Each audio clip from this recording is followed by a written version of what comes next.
다 같이 사도신경으로 신앙 고백하심으로 9월 25일 월요일 아침 예배를 하나님 앞에 드립니다.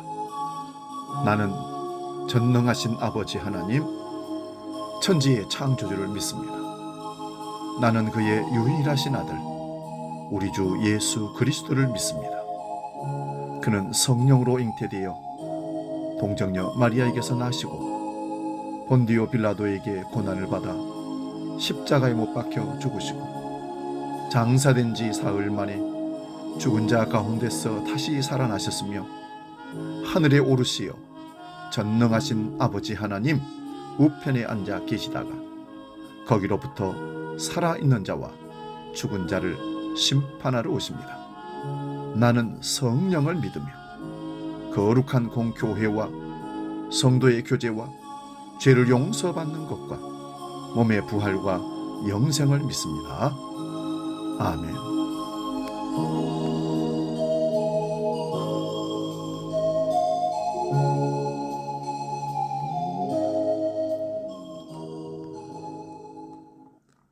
찬송가 218장 내 맘과 정성을 다하여 함께 찬송합니다.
오늘 아침 우리에게 주시는 하나님 말씀, 신약성경 누가복음 16장 19절에서 25절까지 말씀입니다.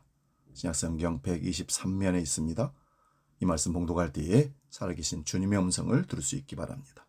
누가복음 16장 19절에서 25절입니다. 지금 봉독합니다. 한 부자가 있어 자색 옷과 고운 베옷을 입고 날마다 호화롭게 즐기더라. 그런데 나사로라 이름하는 한 거지가 헌대의 투성이로 그의 대문 앞에 버려진 채 그 부자의 상에서 떨어지는 것으로 배불리려 하매 심지어 개들이 와서 그 헌대를 핥더라. 이에 그 거지가 죽어 천사들에게 받들려 아브라함의 품에 들어가고 부자도 죽어 장사되매 그가 음비에서 고통 중에 눈을 들어 멀리 아브라함과 그의 품에 있는 나사로를 보고 불러 이르되 아버지 아브라함이여 나를 궁일이 여기사 나사로를 보내어 그 손가락 끝에 물을 찍어 내 혀를 서늘하게 하소서. 내가 이 불꽃 가운데서 괴로워하나이다. 아브라함이 이르되 예 너는 살았을 때 좋은 것을 받았고 나사로는 고난을 받았으니 이것을 기억하라. 이제 그는 여기서 위로를 받고 너는 괴로움을 받느니라. 아멘. 오늘 봉독한 말씀으로 우리 앞에 나사로를 보라, 이런 제목으로 말씀을 상고하면서 비차 은혜를 나눕니다. 우리 앞에 나사로를 보라. 우리의 관심, 즉 마음이 있는 곳에 우리 몸이 따라갑니다. 그리스도인들은 그 관심이 주님을 지향해야 합니다.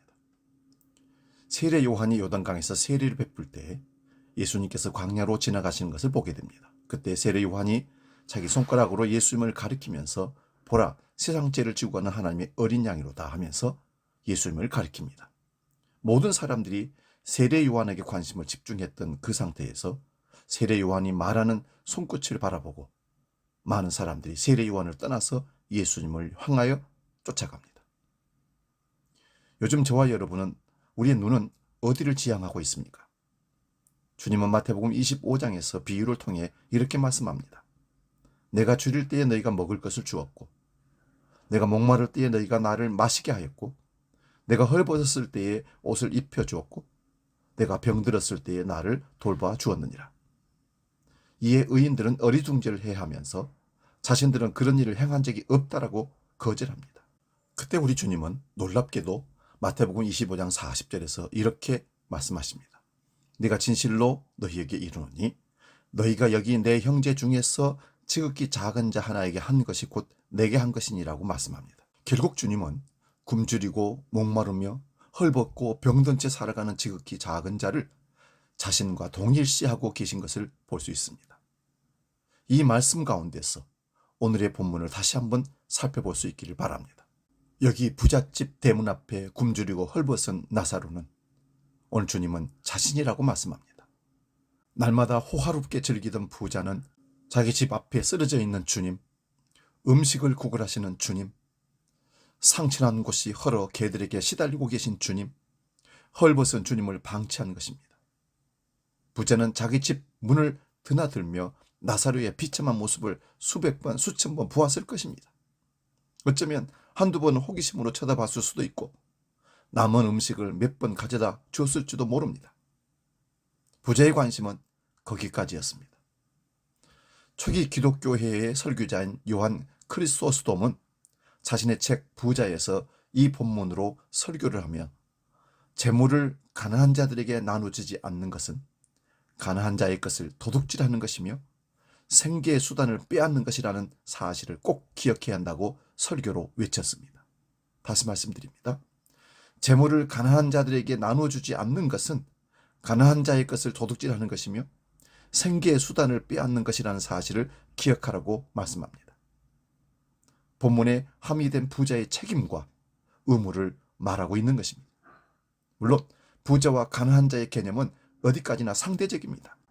이렇게 보면 여전히 이 지구촌 사람의 75% 이상은 하루에 단돈 10,000원 이하로 살아가고 있다는 것입니다. 그중 절반 이상은 2,000원 미만으로 삶을 살아가며 굶주리고 질병으로 고통받는다는 것을 감안한다면 우리는 분명 이 세상의 수많은 나사로들에 비해 부자라고 말할 수 있을 것입니다.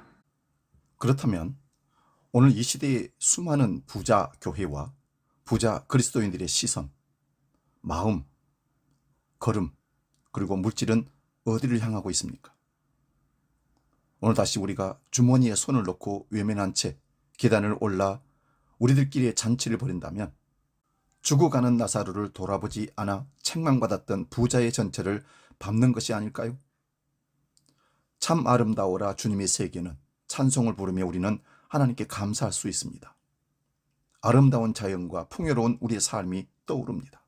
그런데 단지 가난하다는 이유로 5살이 채 안 된 자녀를 예방 가능한 질병으로 잃고 있는 사람들, 기본적인 배고픔과 목마름을 해결하지 못한 채 파괴적인 가난과 끝없는 절망 가운데 살아가는 사람들에게도 과연 이 세상은 참 아름다울까요? 그들도 우리와 같은 찬송을 하나님께 드릴 수 있을까요? 그리고 만약 우리와 그들의 처지가 바뀌어 있다면 우린 여전히 감사의 찬송을 부를 수 있을까요? 사랑하는 여러분, 내 눈에 보이지 않으니 나는 모르는 일이라고 예면해도 수많은 어린 생명들이 오늘도 가난으로 죽어가고 있습니다. 그들은 우리 앞에 실존하는 나사로들입니다. 하나님 우리에게 무엇을 원하고 계실까요? 너무도 분명하지 않습니까? 마태복음 25장 45절에 지극히 작은 자 하나에게 하지 아니한 것이 곧 내게 하지 아니한 것이라는 주님의 말씀 말입니다. 이 말씀 가운데 녹아있는 주님의 눈물과 아파하시는 마음을 깨달아 돌이키는 부자가 될 수 있기를 소망합니다. 우리는 부자입니다. 우리는 여유가 있는 사람들입니다. 우리 주위에는 또 다른 수많은 나사로들이 오늘 우리를 기다리고 있을지 모릅니다.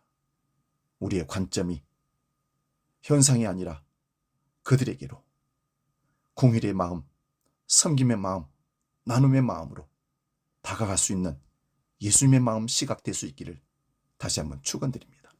기도하겠습니다.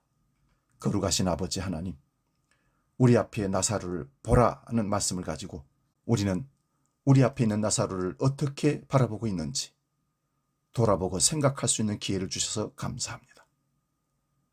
책망받는 부자가 아니라 나사로를 섬겨주고 나눠주고 공의를 베푸는 삶으로 잘했다 칭찬 듣는 지혜로운 믿음의 사람들 다 되게 하여 주시옵소서. 이제는 주기도로 함께 기도합니다. 하늘에 계신 우리 아버지, 아버지 이름을 거룩하게 하시며 아버지의 나라가 오게 하시며 아버지의 뜻이 하늘에서와 같이 땅에서도 이루어지게 하소서. 오늘 우리에게 일용할 양식을 주시고 우리가 우리에게 잘못한 사람을 용서하여 준 것 같이 우리 죄를 용서하여 주시고 우리를 시험에 빠지지 않게 하시고 악에서 구하소서. 나라와 권능과 영광이 영원히 아버지의 것입니다. 아멘.